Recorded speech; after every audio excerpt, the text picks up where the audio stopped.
Assalamualaikum guys, welcome back to my channel. Thank you kepada semua yang telah subscribe channel aku. Thank you kepada semua yang telah support aku daripada day 1 sampailah sekarang.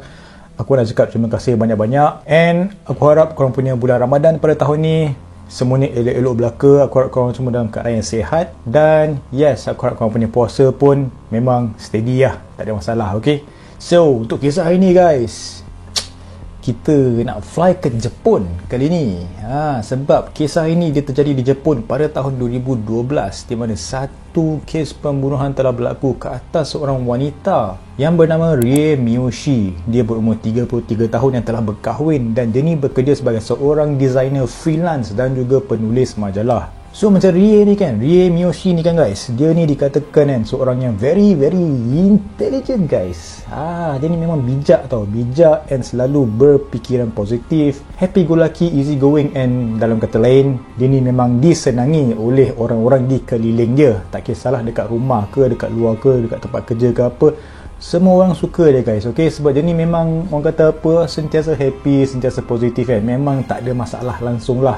Okay, tetapi itulah, dalam baik-baik orang ni kan, Rie ni dia telah menemui ajalnya dalam cara yang agak kejam guys. Okay, so kalau korang nak tunggu lebih lanjut lagi, macam biasa guys, nama aku Nas and I am your true crime storyteller. Let's go.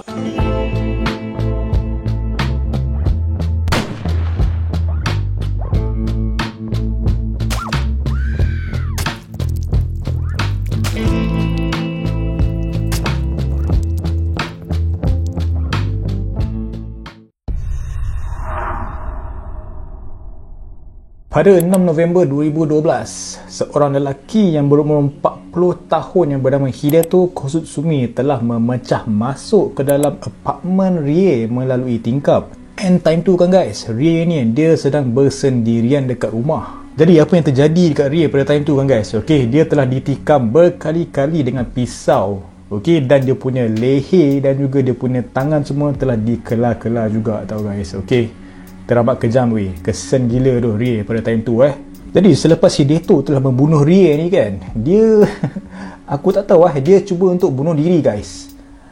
Dia cuba untuk membunuh diri dengan menggantungkan diri dia dekat situ tau, dekat lokasi di mana dia telah membunuh Rie juga. Dan pada time tu tak lama selepas itulah pihak polis pun terus sampai ke rumah Rie apabila mereka telah mendapat laporan daripada jiran Rie yang berdekatan, di mana mereka telah nampak mayat Hideto sedang bergantung di dalam rumah Rie.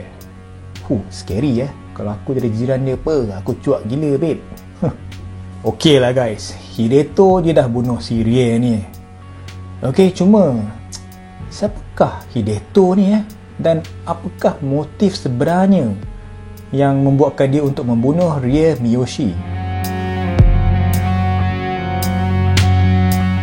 Alright, Hideto Kosutsumi. Hideto ni dia sebenarnya merupakan bekas teman lelaki Rie, ex-boyfriend. And time tu dia bekerja sebagai seorang guru social science dekat satu sekolah swasta. Jadi Hideto dan Rie mereka telah berkenalan pada tahun 2004 and pada kemudiannya mereka pun telah menjalinkan hubungan sebagai pasangan kekasih. Cuma yang sayangnya kan, diorang punya perhubungan itu kan hanya bertahan untuk selama 2 tahun guys, okay? Di mana pada time tu Rie dia telah membuat keputusan untuk memutuskan hubungan mereka itu.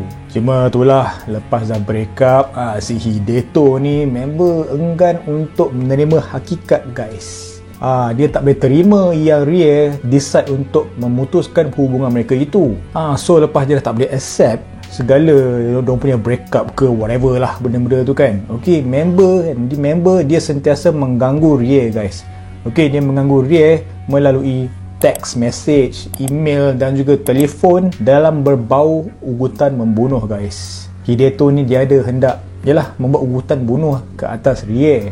Cuma dia punya gangguan itu semua telah dihentikan sebaik sahaja Rie dia mengugut Hideto balik yang dia akan membuat laporan kepada pihak polis.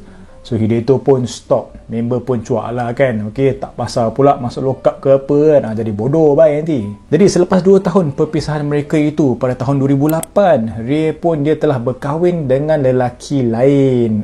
So jadi lepas dia telah menjadi seorang isteri kepada seorang lelaki itu, dia pun membuat keputusan untuk berpindah dengan suaminya itu ke bandar yang lain.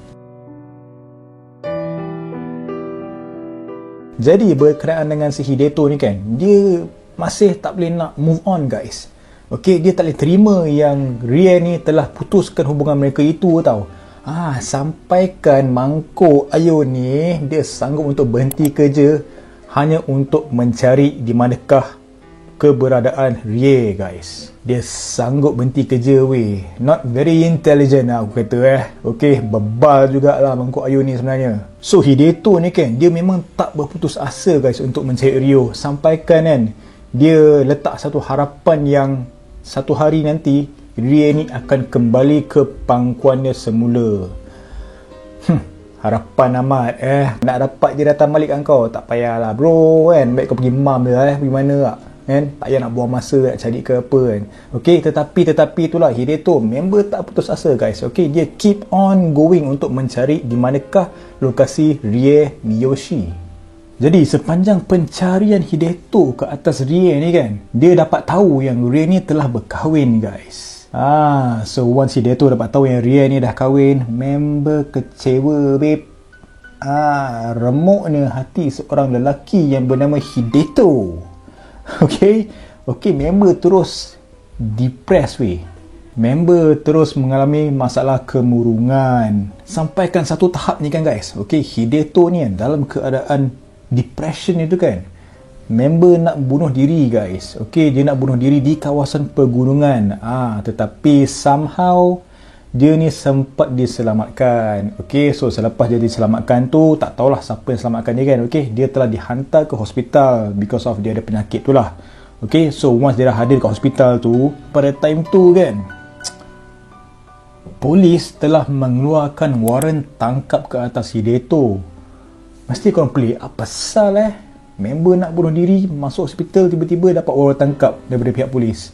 Okay, why? Is because sebab Rie dia telah memberitahu kepada pihak polis tentang ugutan Hideto ke atasnya. So Rie ni dia bukan sekadar ugut dia kat Hideto yang dia akan beritahu pihak polis, tapi dia memang telah pun membuat laporan pihak polis. Jadi selepas perkara tu, Hideto ni pun dikeluarkan daripada hospital dan dimasukkan ke dalam penjara. Okay, di mana dia telah dijatuhkan hukuman penjara selama 1 tahun. Cuma kan guys, inilah dia part dia terdapat satu kesilapan besar yang telah dilakukan oleh pihak polis. Dan apakah kesilapan itu? Okey, pihak polis kan, mereka telah membaca butiran lengkap berkenaan dengan Rie Miyoshi ni tau. Okey, segala butiran lengkap yang ada pada waran penangkapan Hideto itu. So, dekat situ terdedahlah segalanya, nama penuh Rie dan juga di manakah lokasi keberadaannya. Senang kata dia punya alamat rumah lah. Okay, so from there Hideto pun sudah terdengar guys. Very very big mistake by the police.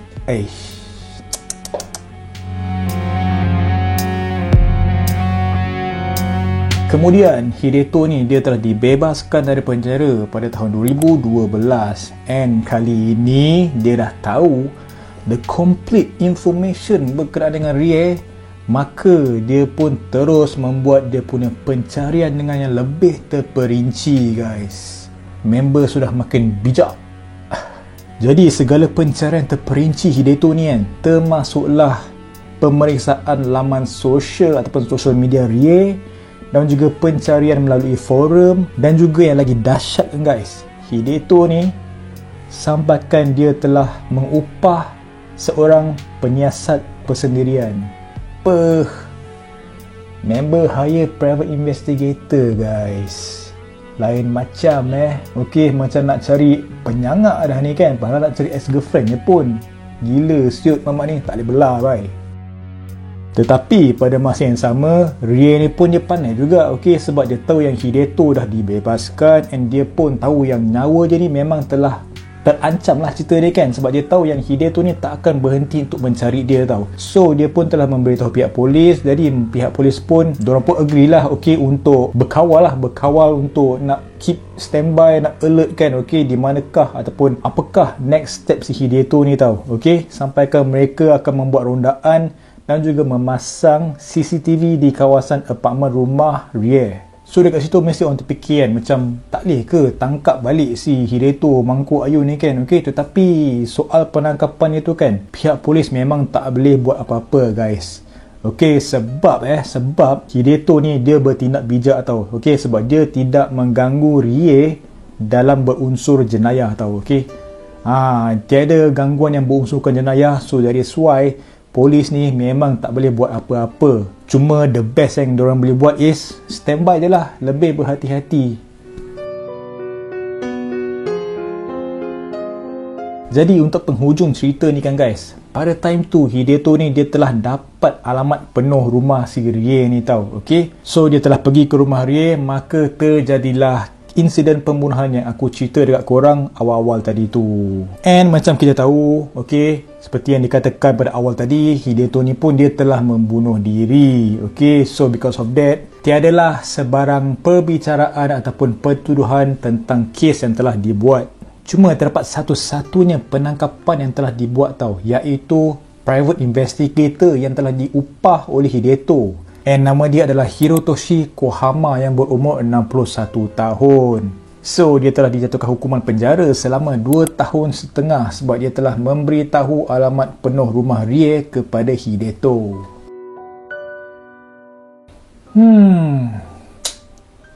Itulah kisah ni kan. Sedih guys. Sebab tidak ada apa-apa keadilan untuk mangsa tau, which is Rie Miyoshi ni. Tiada keadilan untuk dia, tiada keadilan untuk keluarga dia dan juga suami dia. Memang sedih guys, okay. And kena pula Mangkuk Ayun tu boleh pula gantung sendiri kan, gantung diri pula kat rumah si Rie ni kan. So tak ada apa-apa perbicaraan yang boleh dibuat tau berkenaan dengan kes ini. Jadi apa yang kita boleh ambil daripada kisah ni kan guys, itulah sebab si Rie ni kan, dia memang ada seorang yang memang innocent guys, okay. Apa yang dia buat tu memang tak ada apa yang salah tau. And dia dibunuh dengan cara yang kejam kan, which is Hideto ni pula member boleh mental pula kan. Tetapi yelah, kita pun tak tahu the backstory apa yang terjadi di antara mereka berdua sebenarnya, okay. Tak ada apa yang telah didedahkan lah berkenaan dengan hubungan mereka itu. Mungkin ada benda yang tertrigger, whatever benda kan, yang boleh menjadikan faktor pembunuhan si Rie Miyoshi ni. Okay, cuma apa yang boleh kita ambil dari kisah ni, kita just nak kena sentiasa berhati-hati lah dengan kita punya sekeliling kan. Tak kisahlah orang kita kenal ke, orang yang kita tak kenal ke apa kan. Sentiasa nak kena alert, and also whatever benda ataupun decision yang kita buat kan, nak kena ingat lah, kita just macam mana, segala benda kita buat ada dia punya consequences tau, okay. So mungkin benda tu boleh diconsiderkan lah. Jadi aku rasa itulah apa yang boleh diambil oleh kisah ni lah. Okay, memang sedih guys apa yang jadi kat Rie ni and dia memang tak patutlah kena macam tu Dia baru kahwin pula tu kan. Aku tak boleh imagine lah apa suami dia terpaksa lalui, apa keluarga Rie ni terpaksa lalui pada time tu guys. And macam Hideto ni pula tak banyak background check yang dapat diketahui berkenaan dia tau. Okay, hanya Rie Miyoshi seorang yang tahu siapakah Hideto ini yang sebenarnya. So aku harap korang enjoy dengan kisah aku hari ni. Aku nak cakap thank you sebab tinggal video aku berawal sampai habis. Dan aku nak cakap minta maaf atas segala kekurangan yang ada dalam konten ini. Dan jangan lupa untuk subscribe, like, share, komen pada channel aku. And yes, I will see you in the next video. As always guys, never stop creating, always do what you love. Tak payahlah fikir mau cakap apa yang korang happy korang buat je, okay. Alright, I believe in you guys. As always guys, stay safe, take care, stay healthy. Assalamualaikum, bye bye. Kemudian Hideto pun dia telah dibebaskan dari penjara pada tahun 2012. Kepala otak kau.